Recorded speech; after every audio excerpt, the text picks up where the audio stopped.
मेरा नाम डॉक्टर वसीम जमालवी है। मैं असिस्टेंट प्रोफेसर हूँ सिविल अस्पताल डाउ यूनिवर्सिटी ऑफ हेल्थ साइंसेज में, डिपार्टमेंट ऑफ पीडियाट्रिक्स यूनिट 1 में। एडिशनली मैं यहाँ पे दारुशिफा हॉस्पिटल में बच्चों का माहिर डॉक्टर हूँ और यहाँ पे एचओडी हूँ, और साथ में पाकिस्तान पीडियाट्रिक एसोसिएशन सिंध से ब्रांच से मेरा ताल्लुक़ है, और इसमें जो है मैं एज ए जनरल सेक्रेटरी काम करता हूँ। देखिए, मलेरिया एक ऐसी डिजीज़ है जो मच्छर के काटने से होती है, और मच्छर के बहुत सारे अक़साम हैं, लेकिन उसमें से एक ख़ास किस्म है जिसको एनोफिलस मच्छर कहा जाता है। ये उसकी एक नस्ल है, और उसकी भी जो मादा मच्छर होती है उसके काटने से ये बीमारी होती है। मलेरिया के 2 साइकिल होते हैं, एक साइकिल जो कि मच्छर के जिस्म में होता है और एक साइकिल जो इंसानी जिस्म में होता है। जब मलेरिया का जो जान मच्छर है, मादा मच्छर है, जिसकी जिस्म में ये जरासीम मौजूद नहीं होते हैं, और वो किसी ऐसे इंसान को काटती है जिसमें कि ये जरासीम मौजूद है मलेरिया के, तो उसके कुछ जरासीम जानवर मलेरिया मच्छर है उसकी जिस्म में चला जाता है, और फिर वहाँ वो साइकिल पूरी करता है। जब वो आधी साइकिल की तरफ पहुँच जाता है, तो फिर जब वो मच्छर दोबारा किसी ऐसे इंसान को काटती है जिसमें कि उसके जरासीम मौजूद नहीं हो, तो ये जो साइकिल है अब इंसान में शिफ्ट हो जाती है।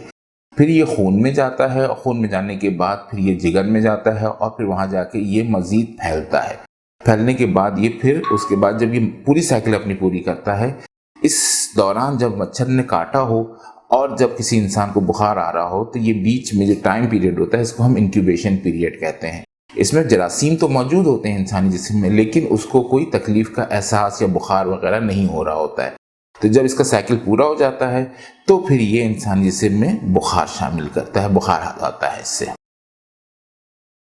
अब देखिए, बहुत अच्छा सवाल है ये। मच्छर से बचने के लिए, इस बीमारी से बेसिकली बचने के लिए हमें मच्छर से बचना है, वो ऐसी मच्छर जो कि ये बीमारी पैदा करते हैं।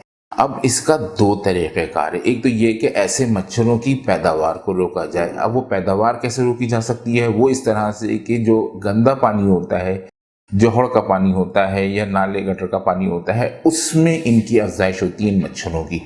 तो उनको अगर ख़त्म किया जाए, जो कि जितना जल्द मुमकिन हो सके उस पर काम किया जाए, तो वो वहाँ से इन मच्छरों की पैदावार पे काबू पाया जाए, तो इस बीमारी को रोका जा सकता है।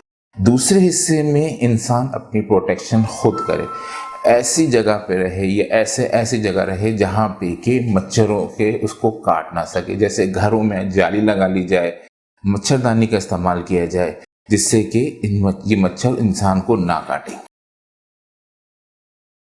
अच्छा देखिए, जहाँ तक ताल्लुक है डेंगू का और मलेरिया का, दोनों ही बीमारी मच्छर के काटने से होती है, और इन बीमारी में जो डिफरेंशिएटिंग पॉइंट है, क्लिनिकली तो डिफरेंशिएट करना मुश्किल होता है, लेकिन इन जो देखते हैं जब इसमें कि इसमें बच्चों को, इन उमन बच्चों को, जो मैं बच्चों का डॉक्टर हूँ तो बच्चों की बात ज़्यादा करूँगा, कि बच्चों में ये बीमारी जो आती है, इसमें उनमें जो है सर्दी लग के बुखार आता है। बुखार का एक टाइम होता है, ये मुस्तकिल इसमें बुखार नहीं रहता है।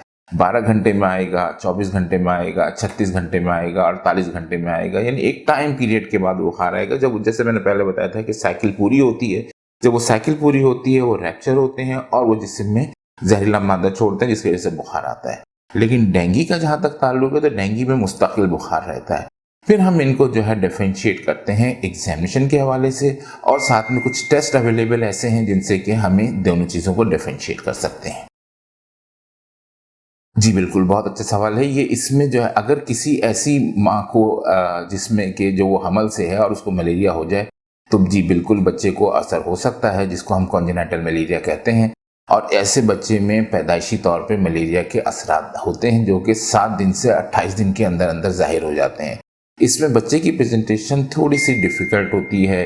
वो बच्चा अर्ली स्टेज में कभी कभी सेप्सिस के साथ भी प्रेजेंट करता है, उसका जिगर बढ़ा हुआ होता है, उसमें पीलिया बहुत ज़्यादा होता है, और इस तरह की चीज़ें मौजूद होती हैं। जब हम उनको इन्वेस्टिगेट करते हैं और डिफरेंट चीज़ों को रूल आउट करते हुए देखते हैं, तो पता चलता है कि जी उनको मलेरिया है। ऐसे बहुत कम केसेस रिपोर्ट होते हैं, लेकिन यस, ऐसी चीज़ मौजूद है, ऐसा होता है।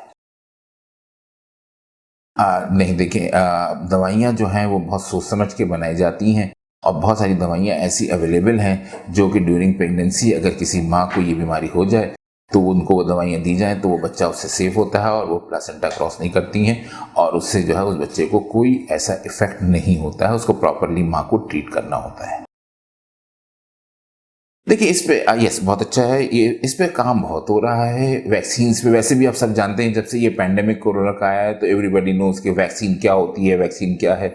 यस, वैक्सीन बहुत सारी चीज़ों को प्रिवेंट करने के लिए है। इवन मलेरिया की वैक्सीन पे भी काम हो रहा है और इसकी वैक्सीन अभी ट्रायल बेसिस पे है। अभी तक ये जो है पब्लिक नहीं की गई है, इसलिए अभी इस पे कुछ कहना कबल वक्त होगा कि इसकी वैक्सीन अवेलेबल है। वैसे publicly this vaccine is not available.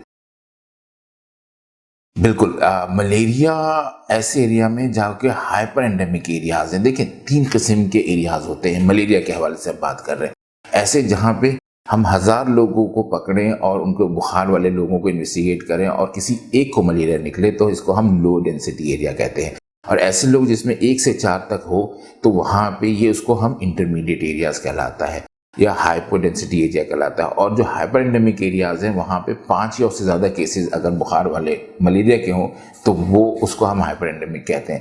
ऐसे एरियाज में और कराची अनफॉर्चुनेटली पूरा पाकिस्तान और कराची जो है वो ख़ास तौर पे इस बीमारी में हाइपर एंडेमिक में है जहाँ पे कि ऐसे केसेस हमें बहुत ज़्यादा रिपोर्ट होते हैं। मलेरिया की बहुत सारी इकसाम हैं और ये इकसाम जो हैं अगर इनको प्रॉपरली ट्रीट ना किया जाए या अर्ली स्टेज में पिक ना किया जाए तो ये खून की बहुत ज़्यादा कमी कर देते हैं, तिल्ली को बढ़ा देते हैं और जिस्म में जब खून की बेतहाशा कमी हो जाती है और ये जरासीम मुस्तकिल रोटेट कर रहे होते हैं तो इनकी बहुत सारी कॉम्प्लिकेशन भी आती हैं। और उसमें एक कॉम्प्लिकेशन यस बिल्कुल सही बात है कि ये डेडली भी है। और WHO की जो एक गाइडलाइन है उसमें ये कहते हैं कि ये जो है चौथी डिजीज़ ऐसी है जो कि ऐसे इलाकों में जो कि डेवलपिंग एरियाज़ हैं दुनिया के, वहाँ पे ये बहुत डेडली डिजीज़ है।